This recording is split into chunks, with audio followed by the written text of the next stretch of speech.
Everyone, I am Arnav Bhattacharya, working as an optometrist at Dishti Lokai Hospital. I am happy to share my knowledge with you and to guide you understanding LASIK eye surgery. একটি refractive eye surgery, LASIK stands for laser assisted situ in keratomileusis. যার উদ্দেশ্যই হলো লাইটকে রেটিনাতে ফেলা এবং পুরোপুরি focus করা। মোটা ফ্রেমের চশমা, কন্টাক্ট লেন্স থেকে নিজেকে মুক্ত করার সহজ উপায় হলো LASIK।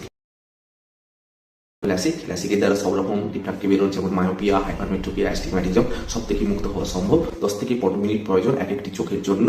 একটি ব্যথাহীন একটি সহজ উপায়, নামহীন ড্রপ দিয়ে চোখকে অবশ করা হয় এবং পুরো প্রক্রিয়া লেজারের মাধ্যমে সম্পন্ন করা হয়। মাত্র 24 থেকে 48 ঘন্টার মধ্যে পুরোপুরি 6/6 ভিশন বা 20/20 ভিশন ফিরে পাওয়া। না কেরাটোকোনাস, না গ্লকোমা, না রেটিনা ডিজিজ কোনো প্রকারের ঝুঁকি থাকে।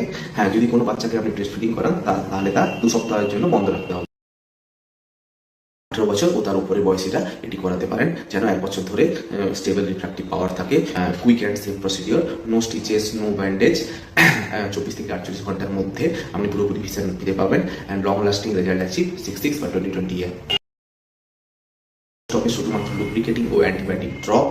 চোখে কোনো কসমেটিক ইউজ যেমন কাজল, আইলাইনার এগুলো ব্যবহার করা যাবে না এবং চোখ রাগ করা যাবে না এবং অপথ্যালমোলজিস্টের ফলো আপে থাকতে হবে।